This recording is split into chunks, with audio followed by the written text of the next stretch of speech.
Ako po si Teddy Casino, dating Bayan Muna Party List Representative for 3 terms at author ng Public Attorney's Office Act. Ako po ay dating journalist, matagal ng aktivista at matagal na hong naglilingkod sa ating mga kababayan. At ngayon po ay nais na maging senador ng ating bayan. So ako po ay aplikante sa pagkasenador. Alright. You were quoted in one of your interviews, dapat wakasan na yung mga kandidatong sunod-sunod, sabay-sabay na magkakapamilyang tumatakbo. Hindi dapat sunod-sunod, hindi dapat sabay-sabay. Dapat isa-isa lang. So, kung kayo po ay mahahalal bilang senador, paano nyo po maipapasa itong anti-political dynasty, knowing na majority sa Kongreso ay talagang mga galing sa political dynasty? Ako po ay matagal sa parlamento ng lansangan as an activist. At ang palagi naming pinakamalakas na sandata is the people's movement for the mass movement. So kapag final natin yung anti-dynasty bill, titiyakin natin na may kasabay na pagkilos sa labas ng Senado. And we will use the Senate office to rally our people behind this very important measure.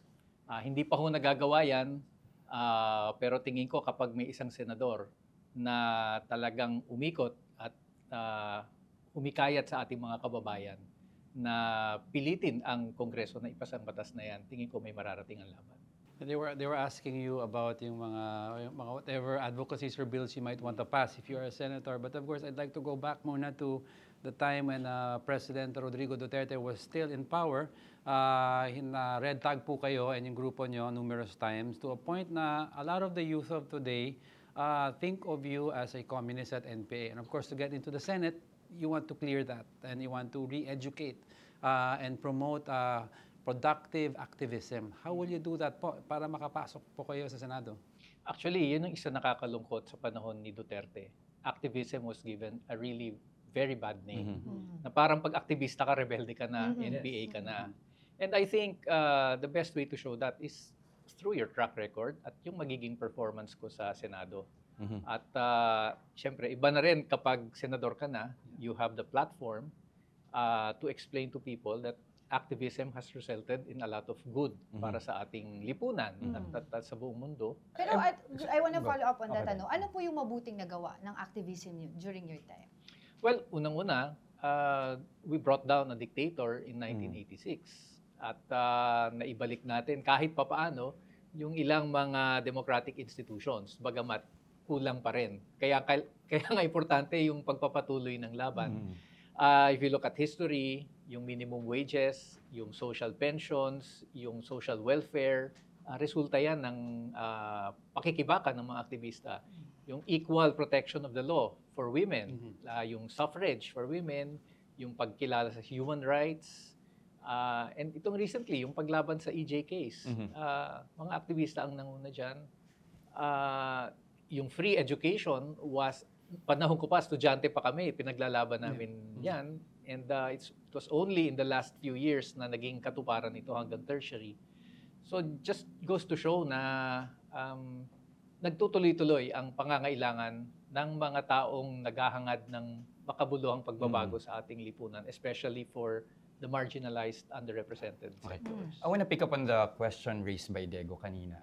Bagamat sa dulo nung kapanahunan ng Administrasyong Duterte, nakita natin yung pagtuligsa ng mga progresibong grupo, partikular na makabayan, sa ilang mga naging hakbangin ni dating Pangulong Rodrigo Duterte. Hindi maiwasang balikan ng ibang mga kapatid natin, lalo na online, kung paanong sa simula noong kampanya ni Duterte, ay tila naging enabler daw yung mga progresibong grupo sa kampanya noon ni Duterte. In fact, meron mga mambabatas tayo noong panahon na na-elect na si Duterte na tila suportado yung ilang mga programa ng Pangulo. So gusto kong itanong sa iyo, Sir Teddy, masasabi ba ninyo naging enabler ba talaga yung mga progresibong grupo noong panahon nangangampanya si Duterte? At can you confidently say na you did not support the presidential bid of then-President Rodrigo Duterte? Noong 2022 elections, ang sinuportahan namin ay si Grace Poe at si Chis 2016. Escudero.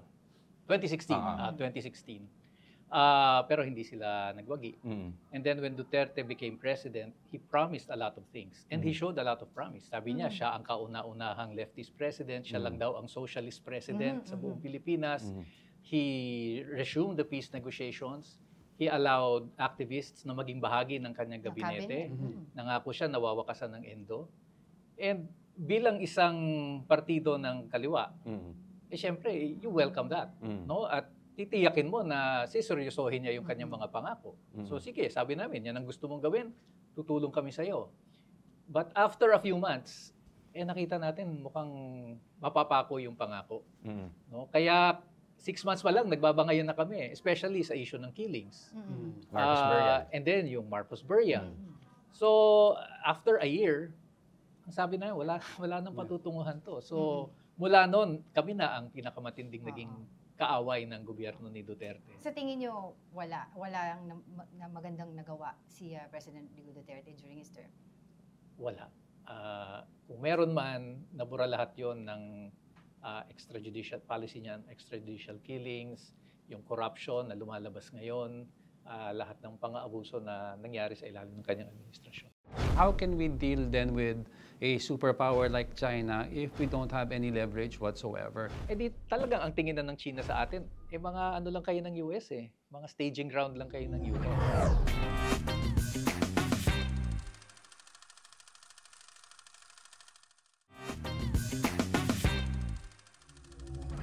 Sir Teddy, I'd like to pick up, you mentioned a while ago, we toppled a dictator in 1986. And there was a big promise of change moving forward. Tila, pero what happened po na we have a Marcos back in power? What do you think happened along the way? May pagkukulang po ba ang pagbabantay ng grupo nyo? Kung bakit na ulit po ito? Yung tagumpay kasi ng EDSA na hijack Na-hijack ng mga vested interest, na-hijack ng mga political dynasty, na-hijack ng mga oligarko. Kaya hindi nakinabang ang ordinaryong mamamayan Kaya yan naman ang nagamit ng mga Marcos para sabihin mabuti pa nung panahon niya. No, of course, that is a distortion of history, pero pinalabas nila na golden age yung bago yung 1986. At dahil nakaligtaan din natin na ituro sa ating mga kabataan yung nangyari sa immediate past natin, marami ang nabudol. At eventually, nakabalik sa poder ang mga Marcos. I want to touch upon other issues na concerning also yung ating mga kababayan, yung malapit sa puso nila, malapit sa tiyan, ika nga. And, diba? Yan ang yung gusto niya rin na... Oo, diba? Most especially itong issue ng bigas natin, diba? Ang dami nang ginagawa ngayon ng PBBM administration para supposedly mapababa and hopefully maabot daw nila yung 20 pesos. Number one, is it really possible? And ano ba yung dapat gawin? Ikaw bilang isang kung manalo ka bilang senador, ano ba yung dapat gawin para maayos natin yung presyo ng bigas sa ating bansa at ma-afford ng ating mga kababayan at matulungan at the same time yung ating mga magsasaka? Para mabigyan ng solusyon yung problema sa bigas, we start with our farmers. Kasi ang problema with yung mga magsasaka natin, hindi nakakapag-produce ng sapat para mabigyan tayo ng mura at dekalidad na pagkain. Ngayon, of course, unang-una dyan, kailangan yung lupa. Mabigyan natin ng pagkakataon na yung mga magsasaka, sila yung magmamayari ng lupa because that's the real way na sila ay magiging produktibo at kikita sila ng makabuluhan doon sa kanilang pagsasaka. So agrarian reform is very important. Pangalawa, yung suporta talaga sa industriya ng bigas. Meron ho kami sa Makabayan na isang proposal which has been languishing in Congress for the last 10 years, yung Rice Industry Development Act. At that time, this was several years ago, ang computation namin 50 billion a year, at least for the next 5 to 7 years. Malaking bagay na yan para talagang hindi lang maging self-sufficient ang Pilipinas sa rice, even possible na maging exporter tayo ng rice. Pero yan, hindi napapatupad yan. Kanina, Sir Telly, after the 1986 EDSA Revolution, sabi mo may mga bagay na na-hijack after that. Isa sa mga, sana hopeful tayo would be the political party list system.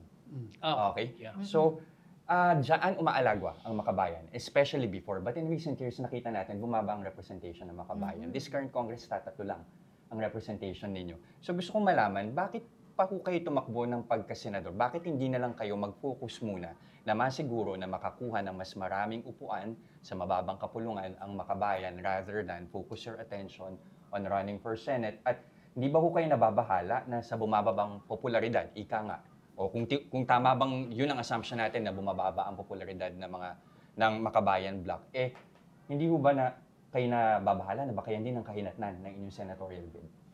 yung sinasabi mong pagbaba ng popularidad ng bayan mo and other progressive party list groups.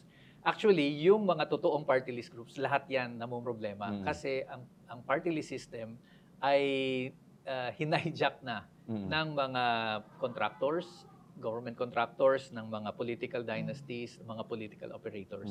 Bilang mo na lang ang mga totoong kumakatawan pa sa mga marginalized, underrepresented sectors. Pero ganun na yon. And I'd like to touch upon a different issue regarding the West Philippine Sea, which is a very critical issue. I've heard several members of progressive groups saying that they are against us leaning towards the West in terms of issues and policies, and rather Filipino first policy tayo. But how can we deal then with a superpower like China if we don't have any leverage whatsoever? So isn't it high time that medyo palakasin natin ang relationship with other Western powers, at least when we go to the negotiating table, makikita ng China meron tayong kakampi?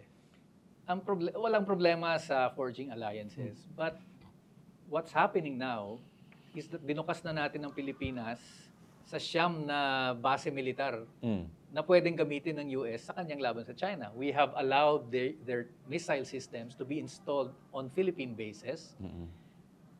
How will that help our diplomatic efforts with China? Di talagang ang tingin na ng China sa atin, mga ano lang kayo ng US mga staging ground lang kayo ng US. So, ang gusto namin, independent foreign policy. We deal with China, but not by parang meron tayong resmack sa likod. Nagagamitin din naman tayo ng US. I think the Vietnam and the Malaysian models are very good. No? Hindi sila nagsaside sa isa lang. They stick to their national interest and they deal with both sides.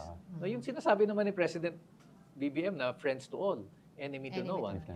By sticking to the US, you become an enemy of one. So, hindi magiging productive. If I can follow up on that very quickly. Does this mean, kasi before, you were a very staunch critic of the VFA. Does that mean na once na maupo ka bilang senador, you'd push for the abrogation again of the Visiting Forces Agreement? Yes. Para sa akin, we should demilitarize the issue of the West Philippine Sea and call on both countries, both China and the US, na medyo umalis-alis na muna kayo dyan. That it is not in our interest that you will be there. Of course, dahil malaki ang puwersa nila, malamang nandyan lang sila. Pero ang positioning tingin ko ng Pilipinas dapat is to demilitarize the conflict.